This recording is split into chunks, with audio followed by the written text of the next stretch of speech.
The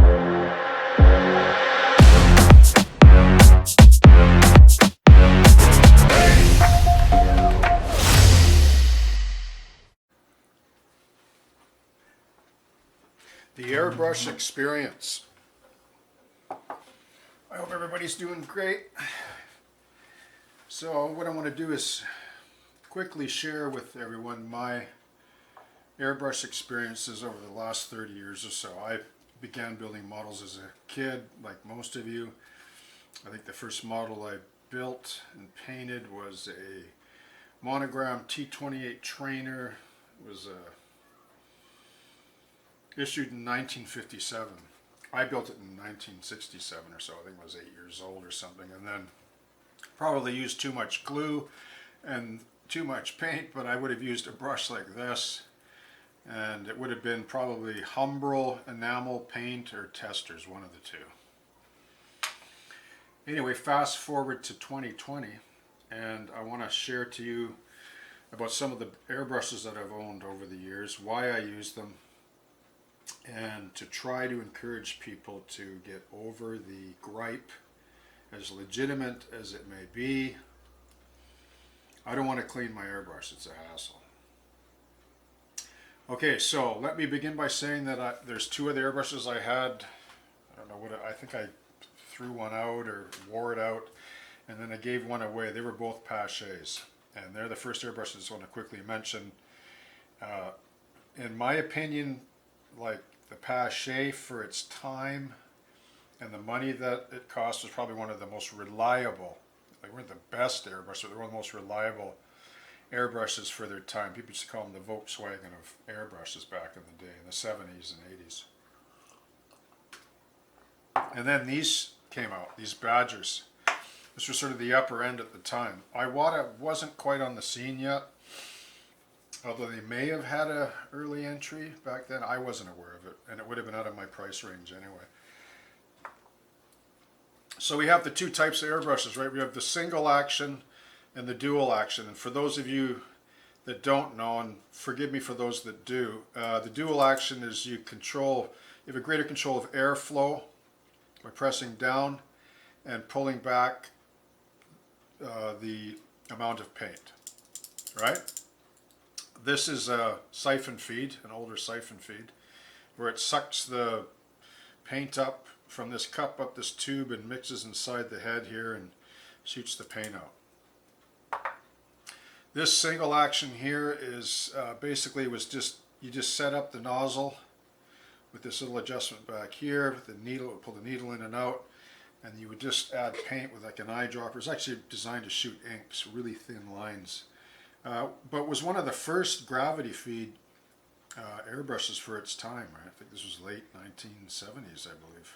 I got that. Maybe early 80s. Anyway, this I can't get parts for it anymore, so it goes into my museum.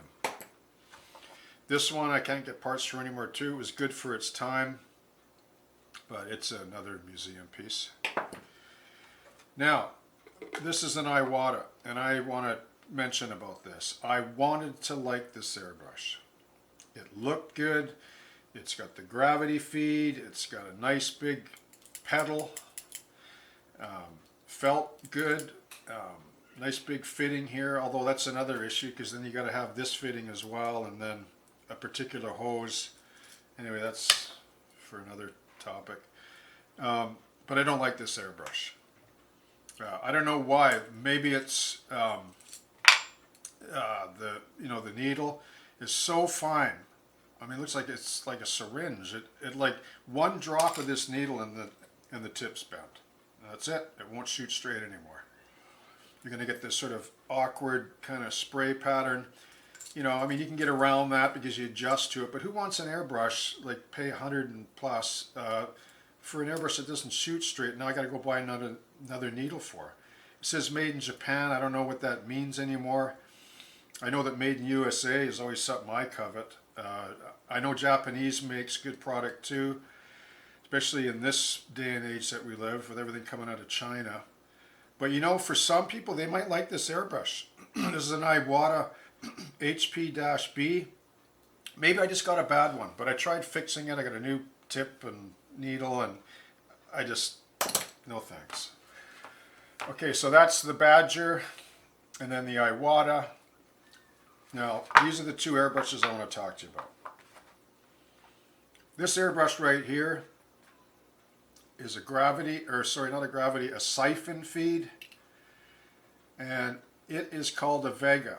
Probably made by the same company as this one, which I'm saving for last.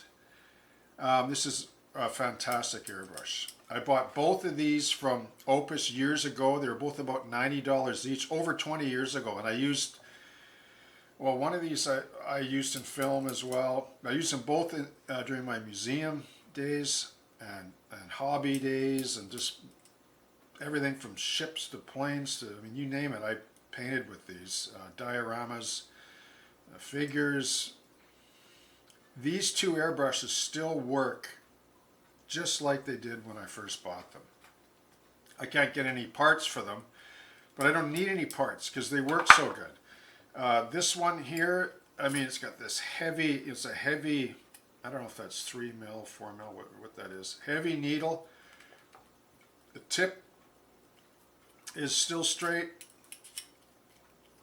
And it's just a good all-around airbrush, although I don't use it as much because it's not a gravity feed.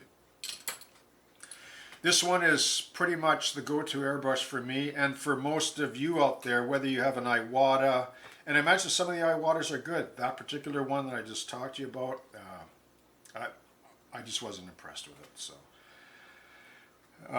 this one is called a Omni 5000. This is the best airbrush I have ever purchased in my whole career. Now I've lost the cover here. I've bent this needle. I don't know if I can get parts for this anymore. But the rubber seal is as good as new still. The needle's straight, although it's a heavier type of needle, so it's a broader spray pattern, but it's still pretty good. You can still cut a small line with it. I mean, look at the needle. I mean, I've dropped this needle in the shop I don't know how many times. It got bent here on the end. But what a great airbrush this is. I just love it, and I still use it to this day. Right? And it's a gravity feed.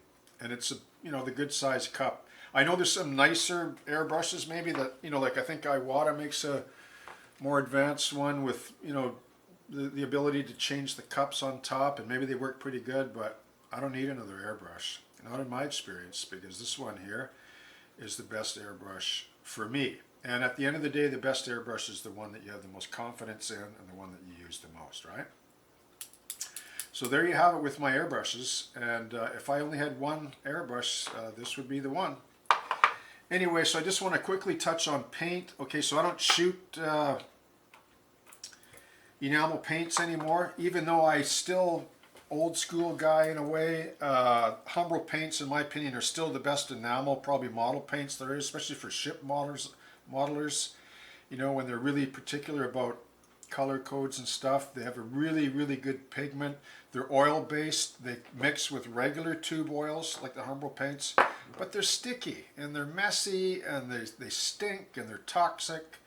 And but they're still good for a brush though. Like if you want to do brush painting, Humbrol paints are fantastic. I don't use them anymore though. And part of the reason why these airbrushes have lasted so long is I used to shoot enamels through these. It kills the bushings, kills the seals, kills the little rubber O-rings. These I've only shot Tamiya paint through and flushed and cleaned with isopropyl alcohol. So this is non-toxic. It doesn't eat rubber or plastic. It doesn't eat anything really. And the reason why I use this is it's cheap. You get a large quantity. You can get these for anywhere from $3 to $5. When you're finished shooting your paint, use it to thin Tamiya paints with.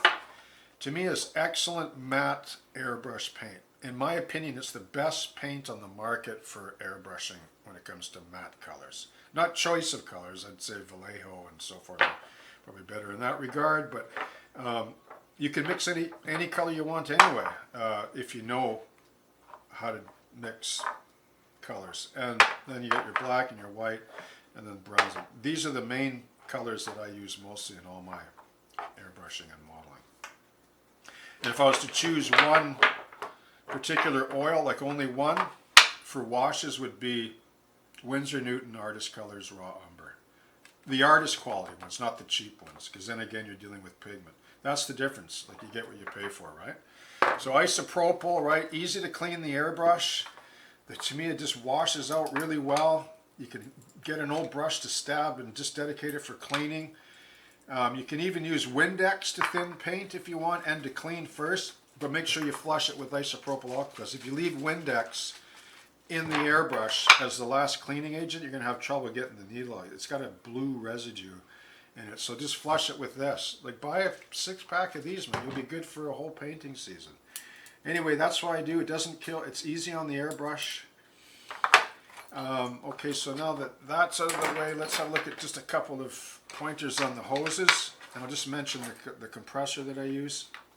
This is an Iwata air hose. Really nice. They finally came out with a good one. I never followed Iwata much because I had no need to, but this is a fairly new hose, and they finally got with the program. Pache's been putting a hose out like this for 25 years.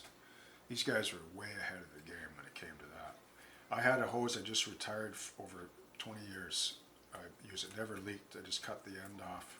In fact, you can probably reuse it still with a fitting like that if I just wire it on and clamp it. Anyway, so Pache hose, you can never go wrong. Good, made in the USA, maybe China now, I don't know. This is Iwata, maybe made in Japan. I haven't used this hose much, but it looks like it's well built. Anyway, so that's about it. So, you know, don't be discouraged about cleaning your airbrush, because once you get used to it, it's really easy to do. I mean, all I do is after I finish shooting my paint, I have a cardboard box, just dump some thinner in there, spray it inside the cardboard box, pull the needle out part way, put your finger over the end, pressure so it bubbles up, blow the paint back, and then blow it all out with this pulled out so you get a good flow. Dump some more in, spill a bit, wipe it off, right? Spray it out, pull it out, take a rag, wipe the needle, slide her back in, and then put it back in the box. It'll just, like the alcohol will just evaporate away and it'll be ready for the next shoot, right? Yeah, so don't be discouraged. Get an airbrush. Increase your painting effects and your enjoyment in the hobby. So just in closing, would you rather airbrush all small parts like this, or would you rather do this? Thanks for watching.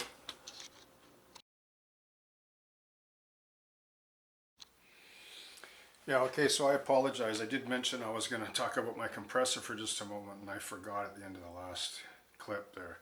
So this is the compressor that I use. It's just a little contractor Makita with a tank. I think I picked this up for, I don't know, on sale for $250 or something like that, but it's more than worth it. That's cheaper than a so-called dedicated airbrush compressor, which I don't like. I've had them before and they're expensive. And they're little cheesy things that run very hot and create a lot of moisture. And those moisture separators, they don't always work. You still end up getting water coming out of your airbrush, whereas this you can drain the tank. All your water's buildup is in here, and you can drain it right here at the end of the day.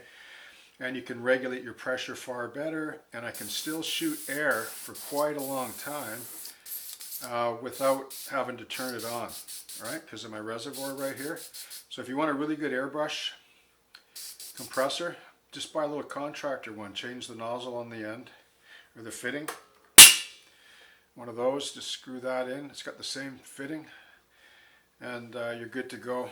You got a compressor that'll last you a lifetime probably if you take care of it and only use it for your airbrush. Okay, thanks for watching. Bye.